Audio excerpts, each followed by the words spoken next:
안녕하세요 여러분. 월급도 적고 연차도 몇 개 없지만 체력만큼은 아직 팔팔한 젊은 신입사원 정문치입니다. 저는 올해 첫 여행지로 도쿄를 다녀오려고 해요. 그런데 금요일에 퇴근하고 출국해서 월요일에 출근하기 전에 입국하는 그런 연차 없이 도쿄 여행을 다녀오려고 합니다. 그래서 이렇게 짧게 여행을 다녀오는 만큼 제가 또 철저히 조사하고 준비했거든요. 그래서 우리 돈과 시간은 아끼되 경험과 추억은 포기하지 않을 수 있는 최고로 알찬 2박 4일 도쿄 여행 플랜을 알려드리겠습니다.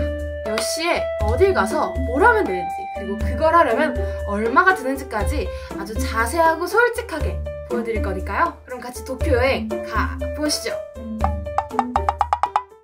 공항에 도착을 했습니다. 밤 10시 35분에 출국하는 피치항공을 타기 위해 공항에 왔습니다.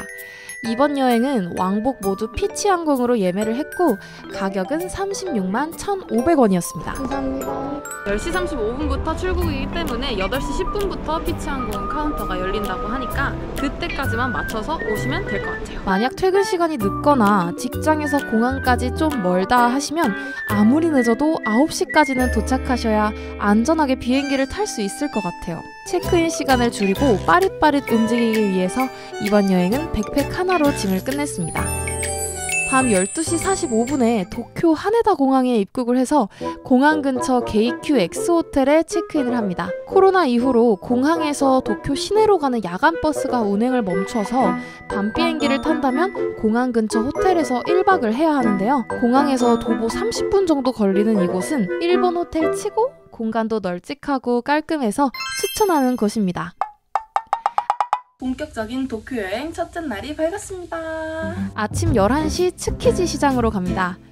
도쿄의 노량진 시장 같은 이곳은 한국과는 굉장히 다른 느낌의 수산물 시장이에요. 이것저것 볼거리가 굉장히 많고 간식으로 먹을거리들도 많습니다. 근데 사시미류는 한국보다 비싼 편인 것 같아요. 5,000원? 좀 비싼데? 여기선 계란말이 꼬치를 꼭 먹어야 하는데요. 되게 달달하고 계란 특유의 향이 많이 나는 맛이었습니다. 가격이 싸서 먹어볼 만한 음식? 점심 먹을 시간이 되어서는 야키우오 이시카와에 갔습니다. 이번 여행은 한국에 없는 일식 먹어보기가 목표인데요. 이곳에서 파는 야끼 참치가 바로 그 일식입니다. 가격은 런치 코스로 1인 83,000원 정도였습니다. 화로에 기름칠을 해서 직접 한 땀 한 땀 구워주시는데요.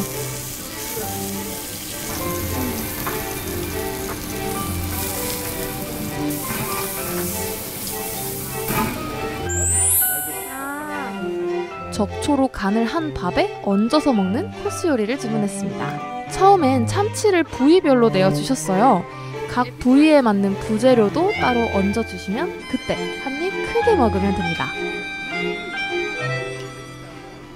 여기 왜 비싸도 오는지 알 것 같아요. 다음은 장어, 보거, 전갱이. 장어 한 조각 크기가 진짜 크죠? 여기엔 라임을 뿌려서 먹으면 됩니다. 그리고 태어나서 처음 먹어보는 보거, 노 포이즌이라고 하셨으니 믿고 먹어도 될 것 같습니다. 그리고 이어서 사시미랑 참치 볼살 육회.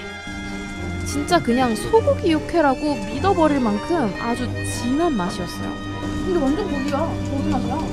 다음엔 약간의 반찬들이 나오고 냉국수가 나오는데 입가심하면 되고요. 마지막으로 돼지고기 수준의 지방층을 가진 참치가 나옵니다. 참치 기름으로 입이 번들번들할 정도였어요. 진짜 마지막으로 디저트입니다. 디저트로 나온 건 초콜릿 묻힌 당근입니다. 오히려 약간 흰무시 느낌이나 당근에서 괜찮은데? 참고로 점심시간 웨이팅이 긴 편이니까 타베록으로 예약하고 가세요. 밥을 먹었으면 디저트를 먹어야겠죠? 가성비 소금빵 맛집 팡매종입니다. 작은 매장에 웨이팅이 늘어서 있는데요. 갓 나온 소금빵들이 계속 찍혀 나와요. 심지어 가격이 너무 착한데 기본 소금빵, 메론 소금빵, 앙버터 소금빵 해서 4,500원 정도밖에 안 나왔습니다. 한국에선 소금빵 하나 가격이죠. 맛은 막 화려하다기보단 기본에 충실해서 자꾸 생각나는 맛입니다. 오후 일정은 장소를 옮겨 센소지에 왔습니다. 센소지는 도쿄 내 가장 오래된 절인데요. 참 일본스러운 일본이랄까? 절까지 이어진 길에 볼거리가 되게 많아요. 센소지 거리에는 별의별 게 다 있지만 사람이 너무 많아서 약간 피곤합니다. 차라리 얼른 절 쪽으로 가시는 게 좀 사람의 밀집도가 적다. 절 앞에 사람들이 연기를 쐬고 있길래 저도 해보긴 했는데 기관지에 안 좋을 것 같은 느낌? 센소지 내부는 정말 멋지더라고요. 우리나라의 절과는 완전히 느낌이 다른 화려한 곳이었습니다. 절 뒤편에는 원숭이가 공연을 하고 있었는데요. 귀엽고 신기하긴 했거든요. 근데 묘하게 계속 마음이 불편한? 우리나라에선 원숭이가 좀 귀해서 그런가? 다른 한국 분들도 불쌍하다고 그러시더라고요. 부디 윤리적인 방식으로 하는 것이길 간절하게 바라봅니다.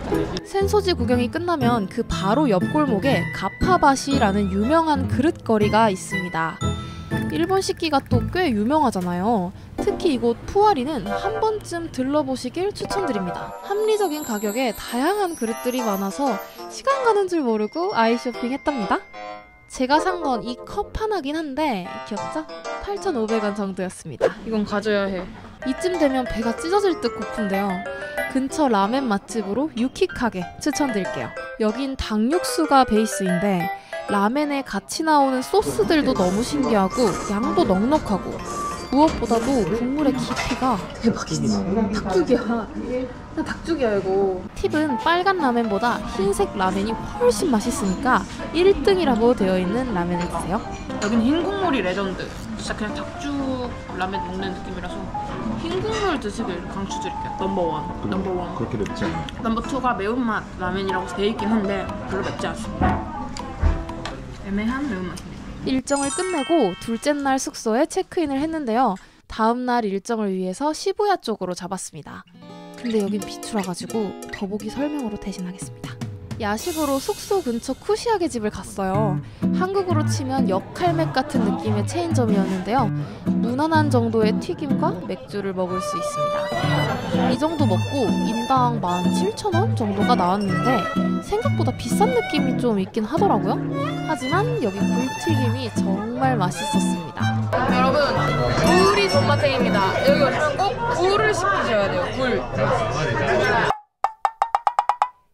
여행 마지막 날 아침은 여유롭게 산책하기 위해 메이지 신궁에 왔어요. 도쿄 둘째 날이자 마지막 날입니다.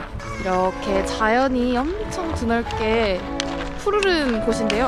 아침 6시 40분부터 오픈을 해가지고 보통 아침에 좀 여유롭게 시간을 보내고 싶으신 분들이 많이 오시는 것 같습니다.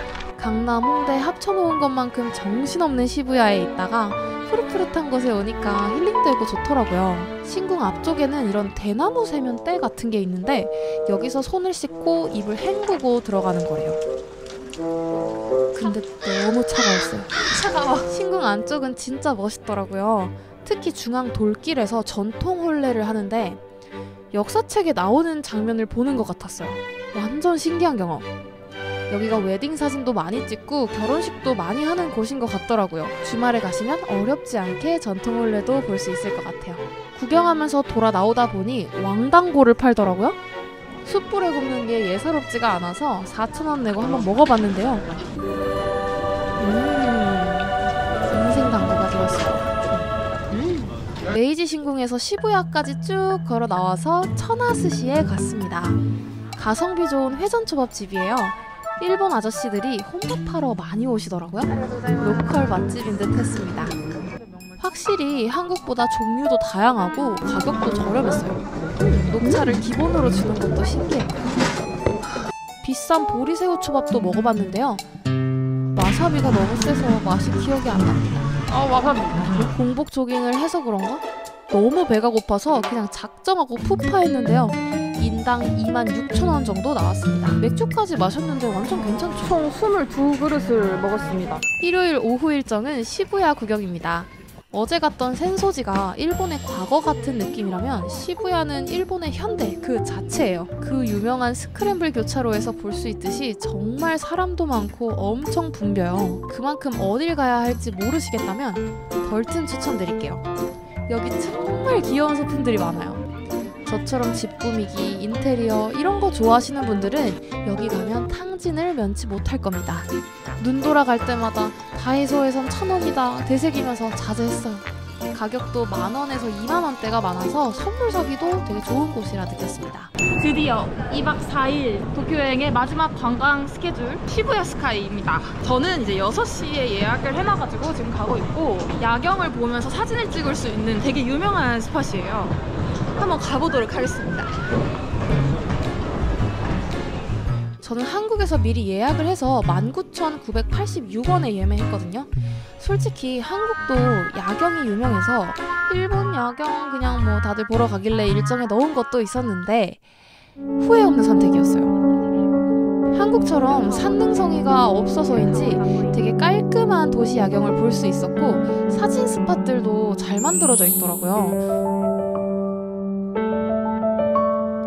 이제 진짜 공항 가기 전 마지막 일정, 도쿄의 명물 몬자야끼를 먹으러 오코게에 왔습니다. 몬자야끼도 우리나라에서 찾기 힘든 일식이에요. 보통 오코노미야끼랑 같이 파는데 왜 얘는 한국에 없을까 궁금했거든요. 근데 약간 비주얼이 토사물 가로등 밑에서 많이 본 비주얼. 하지만 맛은 있을걸? 먹는 방법도 되게 신기해요. 그냥 이렇게 떠먹으면 되는데 생각보다 너무 맛있는 거예요. 들어가는 재료도 단순한데 묘한 감칠맛이 있어요. 술도 막 쭉쭉 들어가게 하는 음식이었답니다. 이어서 오코노미야끼도 먹었어요.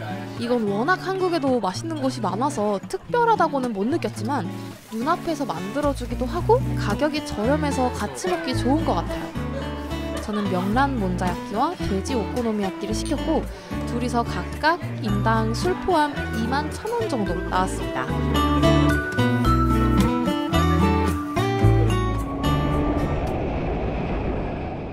네 여러분, 이렇게 공항으로 퇴근해서 공항에서 출근하는 도쿄 여행이 끝이 났습니다. 저는 이제 곧 1시 55분 비행기를 타고 인천으로 가서 출근 준비를 할 예정입니다. 그렇다면 이번 도쿄 여행에서 정확히 얼마를 썼는지 좀 정리해서 알려드리도록 할게요. 항공권 36만 1,500원, 숙박비 2박 13만 714원, 관광비는 시부야 스카이 19,986원, 그리고 식비는 193만 3,300원, 쇼핑비는 57,510원, 그리고 기타 관광비, 지하철 교통비, 그리고 이심 비용까지 합하면 80만 1,976원이 들었습니다.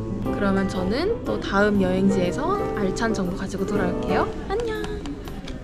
너무 짧아서 제대로 여행이 될 수 있을까 걱정했던 첫 연차 없이 해외여행. 꼼꼼히 짠 계획 덕분인지 여유롭게 다녔던 저번 일본 여행보다도 훨씬 만족스러웠어요. 직장인이 되면서 때때로 자유를 잃은 것 같은 느낌에 답답해질 때가 있는 것 같아요. 저는 그 고민을 짧지만 충만한 여행들로 풀어나가 보려 합니다. 연차 없이 해외여행 시리즈는 앞으로도 계속됩니다. 안녕!